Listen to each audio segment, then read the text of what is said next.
you have in the town of Radin, in Europe, there was an expert wagoneer. So for 60 years, he was a Uber driver, wagon driver, and he always showed up on time. He was very dedicated. But then he got old. He couldn't have the strength anymore. He didn't have the strength anymore to travel in the snow, freezing cold. The horses no longer listened to him. He couldn't pull the reins, the control over the horses. He didn't have it anymore. So one day, a young guy, newcomer, became into the market. He's also a wagoneer. He's also an Uber driver. So what happened? So the old wagoner was very hurt. This guy's taking his business now. He says, listen, I've been working here 60 years. How can you go and take away my job, take away my work?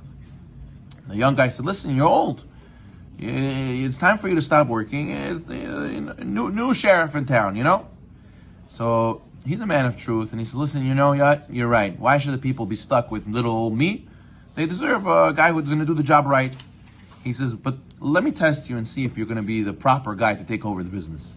So the young guy said, okay, no problem. Excuse me. The next day, the young guy came. He finished feeding the horses, and he tightened the straps to control the horses for the test run that the old man's going to put him through. So then all of a sudden, the old man starts asking him questions. He says, let's say you're transporting passengers with their luggage, and you enter mud. The wagon goes in mud, and you start sinking. What are you going to do? So what do you mean? I'll whip the horses, and I'll tell them, I'll push them to get out of the mud. And what if whipping the horses doesn't help? What are you going to do? I'll take out the luggage. Maybe it's too heavy for the horses. I'll throw out the luggage to the side, and maybe they can get out then.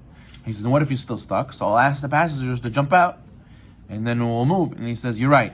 Most circumstances, all that stuff, that's the right protocol. You're right, that's going to work. But what if the horses don't pull out? What are you going to do? So he starts scratching his head. He says, I'm going to have to get out and push. I'm going to have to push the wagon. And good morning. And what if pushing doesn't help? He says, I don't know. I don't know what to do. He says, that's it. You failed the test. He's okay, but so tell me, what's the answer? He says, the answer is, don't get into the mud in the first place. You think that you're stuck. The problem is you're stuck because you got into the mud. The smart guy doesn't get into the mud in the first place. And then you don't have all these questions. You understand? So he says, the evil inclination is like mud. Once we sink into it, it can be almost impossible to get out. You're going to have to throw out your luggage. You're going to have to get out and push. It's going to be very uncomfortable. The only thing to do is what? Listen to the old guy's advice. Don't get into the mud in the first place. You got to stay away from being in a situation where you'll sin. Problem is, the Yetzer Hara is an expert at getting us to go into the mud. We need to know that he has plots against us. He has plans. He has evil plans against us. But we have to realize that once you get into the mud, it's very hard to get out. So better not to get into the mud in the first place. There's a story that the Melachim Bet tells us about Gehazi.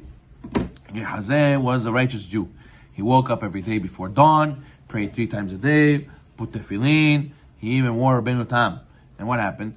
He was the shamash. He was the secretary, the understudy of the prophet Elisha. Elisha Navi, student of Eliyahu Navi.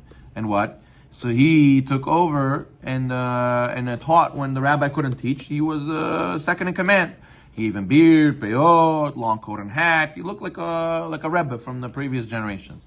But our sages say in Avot Binatan that Gehazi lost his portion in the world to come.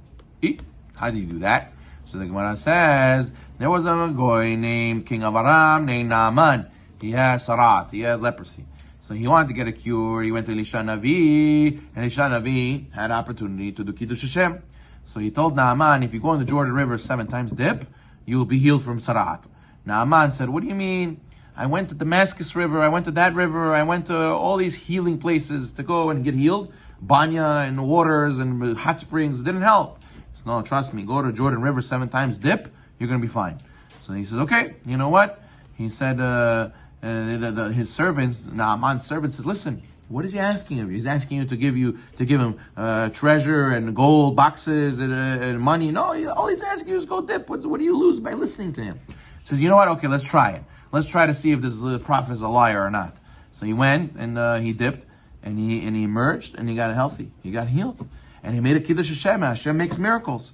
So Naaman took upon himself to convert to Judaism because of that. Unbelievable. Look at the God of the Jewish people, how strong he is, how powerful he is. I have to go and follow him. So what happens? He went to Elisha and he wanted to give him clothes, and he wanted to give him a ton of silver to give him as a reward. And Elisha, who wanted to do Kiddush Hashem, he says, no, it's okay. Like people like to say, Rabbi, do for mitzvah. That's it. No, I'm not charging you anything. I don't need your money.